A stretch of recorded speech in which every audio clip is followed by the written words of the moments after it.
You just are here.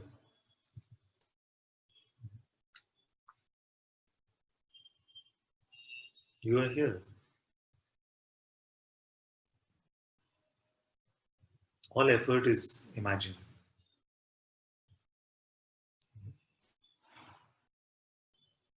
For effort, to want to get somewhere, you have to take a position.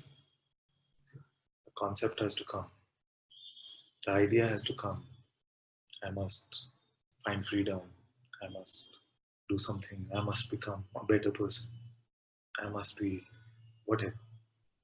But without that, what are you now?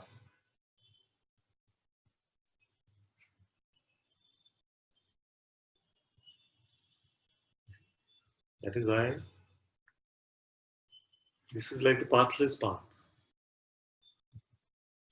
And this is why it is frustrating for some, but joyous for others. Because many are looking for a path, like some way to get there. What this is to show you that there is nowhere to get. See? If your presence, if your existence, if your being needed some getting to, if we had to walk 100 miles for God to be here, then we would say, yes, we need a path. But if God is here, and like I say, if the God is a God where you need to walk 100 miles to get to it, then it's a pointless God. If God cannot be here all the time effortlessly, then what kind of God would that be? So we are finding that which is effortlessly present. What is here without judgment, without interpretation, without any knowledge or understanding?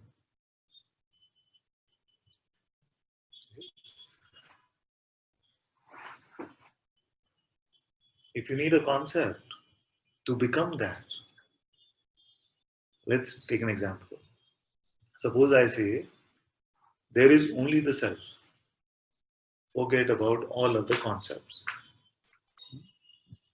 Some can come so innocently into satsang and say, Father, you said there is only the self, forget about everything else. Done.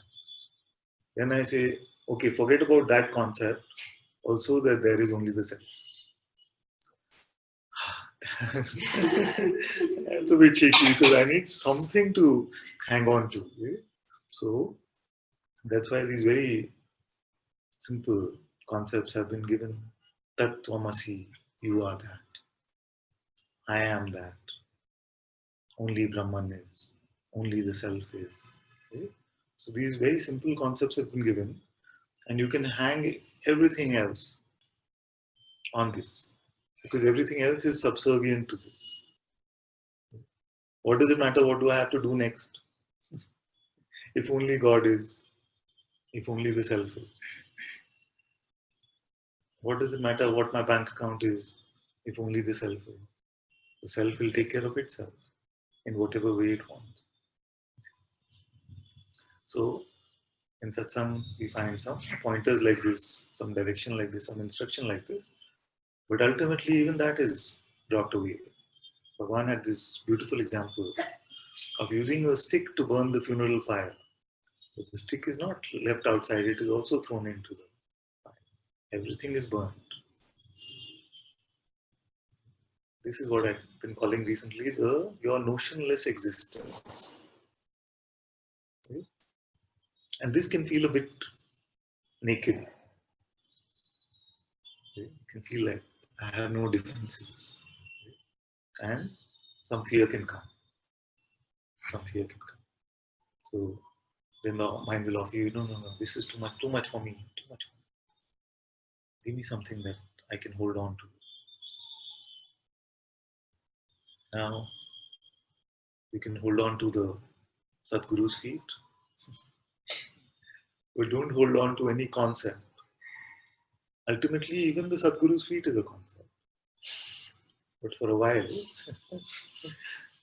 you will find some peace there. If there is fear in response, sometimes there is joy in response. Ah, just there is no separation. All this is just being perceived within me. What am I? Oh. I was saying joy itself was saying about joy the other day.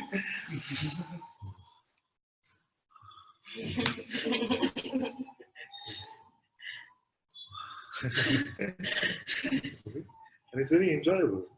But then a notion can come, say, this joy is the proof of your freedom.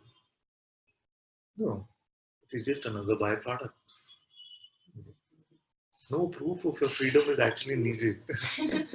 Whether it is fear or it is joy, at least this kind of the joy of presence, almost.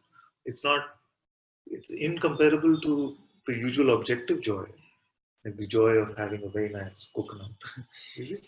That is a different joy. There is some joy in tasting the sweet water, yes, agree. But the joy of your being, of presence, of your existence,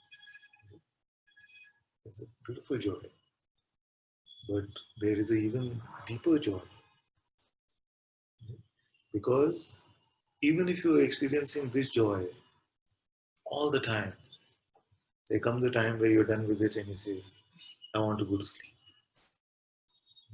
No experience, even this most beautiful joy, is enough. No matter what you are tasting in this world, it is the most beautiful music. Objective joy, not just the taste. It could be sound, it could be visual, sight. Then it could be a joy which is just within, arising with your own presence. But even that, when you're done with the experience of all perception, there comes this sleep. Now the joy there is not a tangible, you cannot say, oh, I went to sleep. That itself conveys, I had a very nice sleep last night. Does it convey that it was a suffering experience or a joyful experience? Joyful. And yet, can you say, oh, you tasted some joy? See, this is beyond the concept of perceptual joy, tasted joy. And yet, this is the Brahmanandam, the joy of the self itself. So this joy is not a tangible, not a held on to joy. It is your very originality. It is the fragrance of your truth. It is ever present. This awareness, you can never say that it is suffering.